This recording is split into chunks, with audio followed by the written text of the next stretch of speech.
Good morning to all my friends and family, and welcome to this episode of Jim's 5am Club.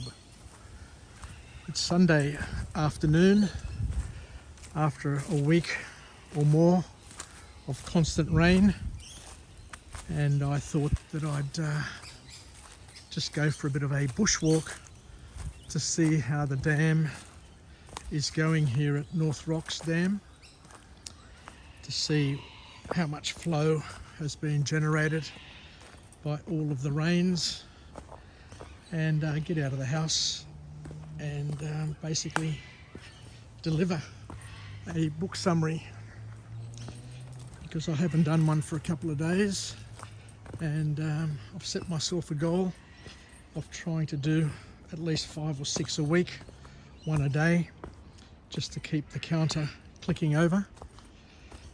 So that I can continue to generate meaningful material for me to learn, but also for my friends and family to benefit as well, through OPE, other people's experiences.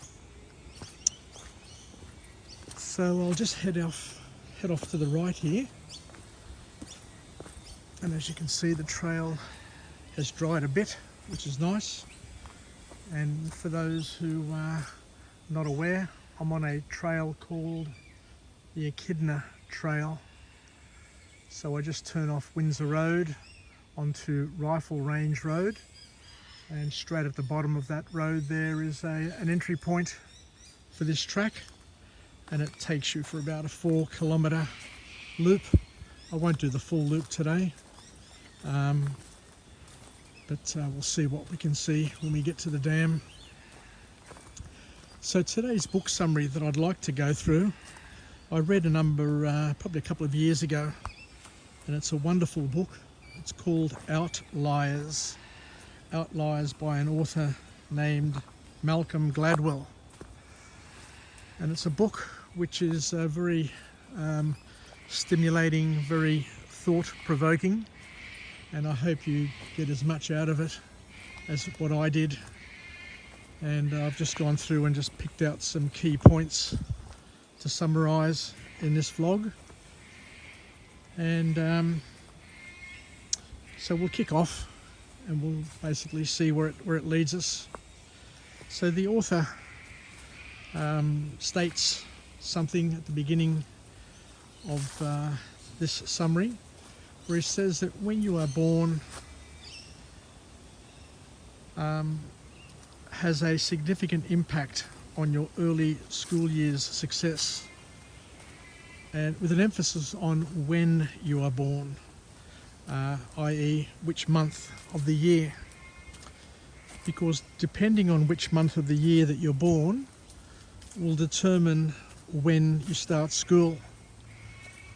Some people start school a lot younger, and others a little bit older.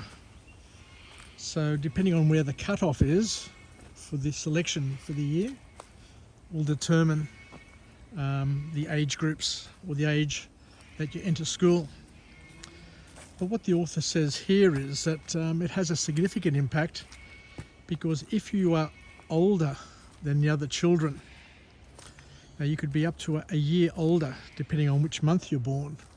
I, for example, was born in May, and I was one of the youngest in my year.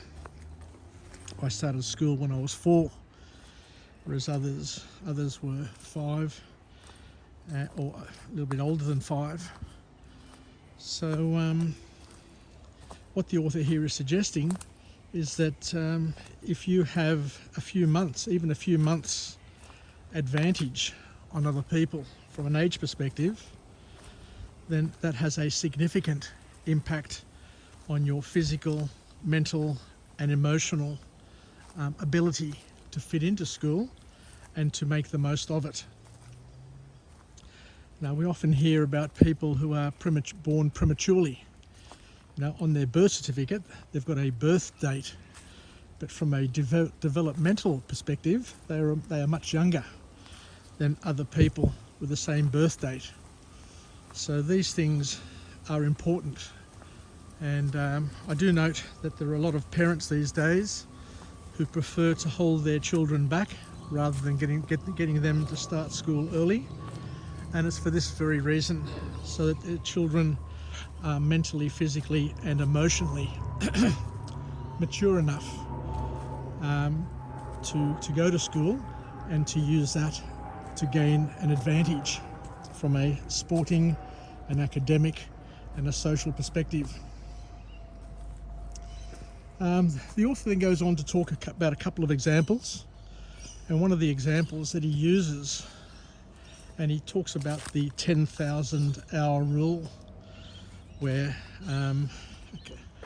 a couple of social scientists have identified that if you've got a lot of experience, if you've gone through and done lots and lots of hours of practice, meaningful practice, purposeful practice, then you're going to have a significant advantage over other people in your field because of the fact that you've got lots of patterns that you've embedded and ingrained in your head, and experiences that you can call upon to solve whatever challenges come your way. But he talks about Bill Gates, the founder of Microsoft, and Bill Joy, the founder of Java, because he said that these two people at a very young age were light years ahead of their competition in terms of applied knowledge, because they were hacking, they were programming, they were doing things well before other people within their age groups or even older people were doing it. So it leads us on to another observation, that being born at the right time can enable certain people to take advantage of technological breakthroughs and apply it to solving problems. So if you're a certain age and you're born into the world like Bill Gates and Bill Joy, then you're able to surf that massive wave of opportunity that is created, and at a time where other people may not have the technical or energy levels to be able to tackle or surf those opportunities. So it's really interesting to just basically see that opportunity can come based on being at the right place at the right time, so to speak. So I'm here at North Rocks Dam, and as you can see, the water isn't rushing. Would have been maybe a couple of days ago when the rain was very, very heavy, but it's just a trickle down there at the moment. So I could almost go down to the bottom and walk through the tunnel there. So I'll just continue on my walk and talk and see where it leads us again. So it's understandable that people become champions, people become significant because of a number of factors. They've practiced, they were born at the right time, opportunity just selects them, so to speak, rather than selecting opportunity, and they just are able to take advantage of what has presented itself to them.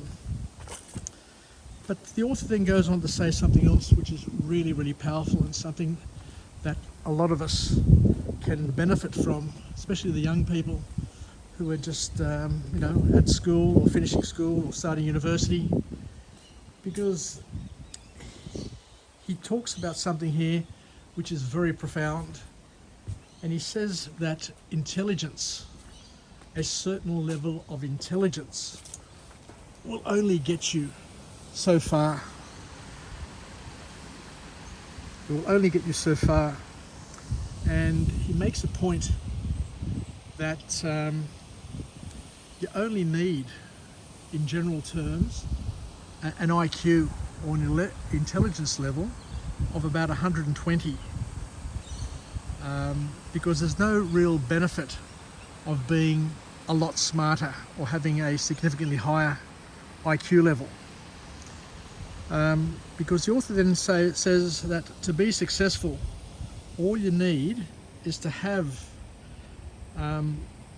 enough real intelligence, so being smart enough, but more importantly, he says it's important to have a thing called practical intelligence. And practical intelligence is knowing what to say and when to say it, and be able to get on with people and to get things done, I guess, so to speak. I used to work with an executive. He was a friend of mine before I met him at OTC, and then again he ended up being one of the managing directors at Optus, Peter Kaliaropoulos. And he always used to say that the most important degree somebody needs to have is a MR. An MR. And I used to say, Peter, what does an MR mean? You keep on saying that the most important qualification that somebody needs, the most important degree that they need, is an MR. And he said, look, an MR is a very simple qualification. He said that you need to be a master in results. You need to be a master of results. You need to be a master of getting things done, getting on with people, being able to team, and being able to get on with yourself and maintain focus, and to generate a spirit and a work ethic that will enable you to fit in to an organisation and to deliver value to those around you. So a very important lesson. The author of this book then goes on to say a few other things, and he says that generally we need to be purposeful in our learning and what we do, and to basically steadily accumulate advantages throughout our lives. And when we talk about advantages, we talk about skills, experiences, and people in our network. People who can help us grow and develop, people who can partner with us for our growth and development, be part of our journey, and who support us along that way, be it through tough love or be it through kindness and leadership, but they can also be a significant advantage that we need to accumulate. You need to have a few good people in your path or in your team who really want you to do well and will help you get there. Because if you've got people throwing spanners in the works, it's going to be much harder to do that. So family, friends, work peers are key, because from this author, the advantages that we have, we tend to accumulate and to inherit a lot of them from our family and culture. Because the author says that our cultural roots stick with us and impact our world, our view of the world, in a significant way. As they say, you can take so-and-so out of, off the land, but you can't take the land off the person. Or you can take James out of Greece, but you can't take Greece out of James. Or, there's different ways of saying it. But what it means, and it's very, very profound and powerful, is that our culture, our cultural roots, our cultural heritage, the things that we inherit and learn and absorb from our families, our culture, our religion, our schools, our work environments, are very significant. And the things that really impact us early in life stay with us and shape our view of the world and shape our lives in a massive, massive way.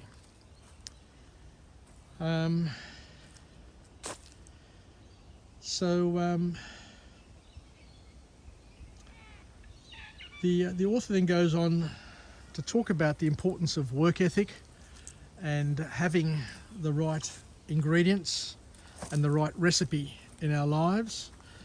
And one of the key ingredients or key recipes or key sequential things that we need to do is to get up early. There's a Chinese saying which says that no one can rise before dawn 365 days a year and not make his family rich. It's a Chinese proverb. So it's all about a call to action to get up early and make the most of your day. And a lot of these things, as we said, are inherited. I got my early awakenings or wake up calls from my mother. She used to get up early in the morning, and she always used to tell me, son, it's important nakis protia. It's so important to have a proactive start to the day. Get up early, be the first to get up, be the first to say hello, be the first to do many things. Incorporate it into your personal leadership. But many skills that we have, many things that make certain people much more stronger and better than others, are absorbed through culture. I have the advantage of being able to speak 2 languages, English and Greek, and I know that they are 2 very, very different languages, 2 very different cultures. The religion from the Greek perspective is very, very different from the Protestant religions, because the words that are used, the thought processes that are incorporated, as we said, are specific and unique to the language, to the culture, and to the background.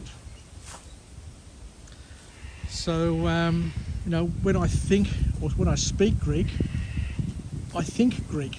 When I speak English, I think English. When I think of a problem, and if I think of it in 2 different languages, I may get 2 completely different outcomes or 2 different solution modes, because it's a different way of approaching life, I guess is the easy way of describing it. The author in the book here says that if you're Asian, for example, and you have a complexity in a language which is pattern based like the Chinese language, then you're going to be better at doing certain things. You're going to be better at, and quicker at recognizing patterns. You're going to be better and quicker at maths, because you can see the connections. There are some advantages that our peers have on us and other countries have on us, not because they're smarter or work harder. It's because that's the way they've grown up. They've grown up with those patterns, with those challenges, which have developed certain parts of their brain, which have linked certain parts of their brain together in order for them to talk, to communicate, to write, and to basically survive in their environments. So that's why it's probably an advantage to learn different languages, because different languages will give us different skills that we can leverage and use in our work life, our social life, our spiritual life. There's a whole host of things that are learnt from others, from OPE. One of the advantages of Jim's 5 a.m. club, as I say on many occasions, is that I am just an emissary, a messenger. And what we do is we try and learn using OPE, other people's experiences, where we take lessons from other cultures, from other books, from other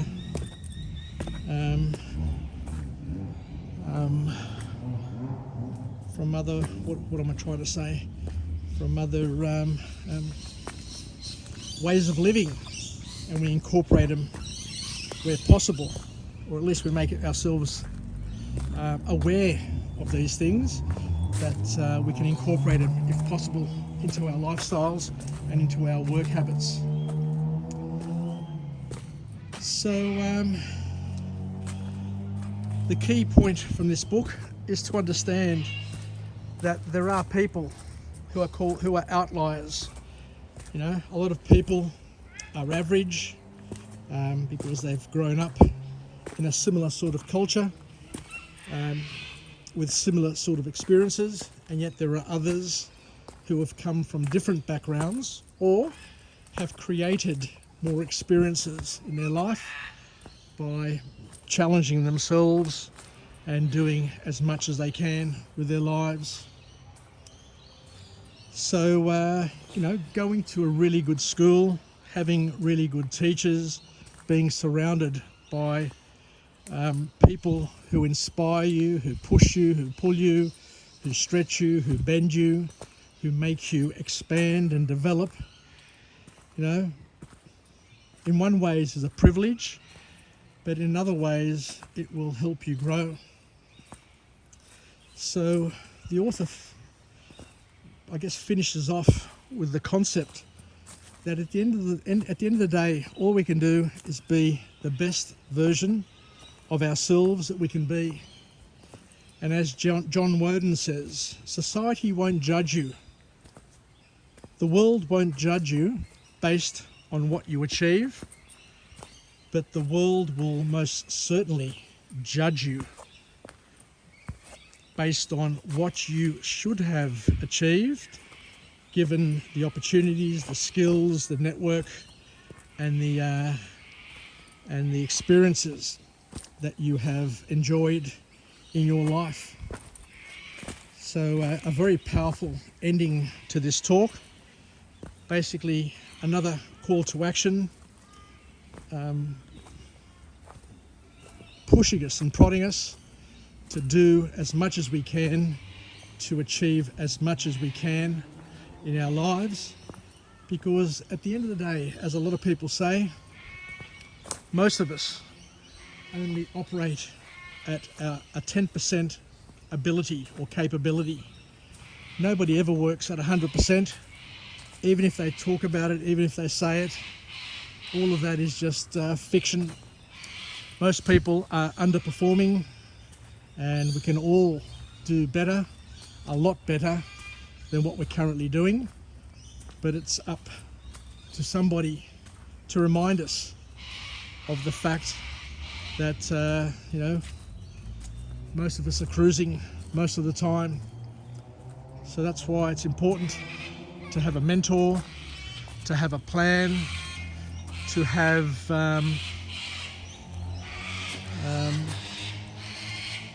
something and somebody to stimulate you, a work environment, a culture, a set of standards, some core beliefs, some goals to get you organised based on what we were saying before.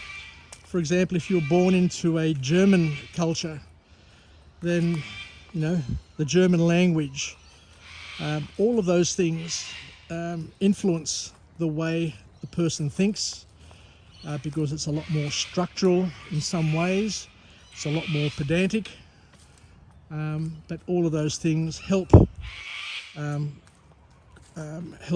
countries generate competitive advantages on other countries. So I think I'll leave it there. So thank you very much for joining me on this episode. It's a casual stroll in the bush here at North Rocks. As you can see, there's a lot more water down here than normal because we've had a lot of rain over the past couple of days, and it's just good to get out of the house before the showers come again and share some time together where we can in some ways become each other's mentors. We can become partners in each other's growth and development, where we can work together, where we can learn things using OPE, other people's experiences, so that we can live, learn and pass it on. We can incorporate it into our skill set, in our inventory of abilities, in the pattern set, so that when we have challenges come our way, we're not overwhelmed, we're not discouraged, because we can sit back and reflect on some of the learnings and understand that other people have had similar sort of challenges to what we have, and yet have found solutions, because every problem has not only one solution but many solutions. It all depends on how you look at it, how you look at the problem, as we said. And if you come from a different cultural background, you may want to consider thinking about it in one language and thinking about it in the other language, because culturally each language has a pattern, has a worldview that you can use and you can leverage. So yasas, take care, and we'll chat again from a different place, from a different location, with a different message of empowerment, and, to help us grow and develop and make the most of our day. Bye for now.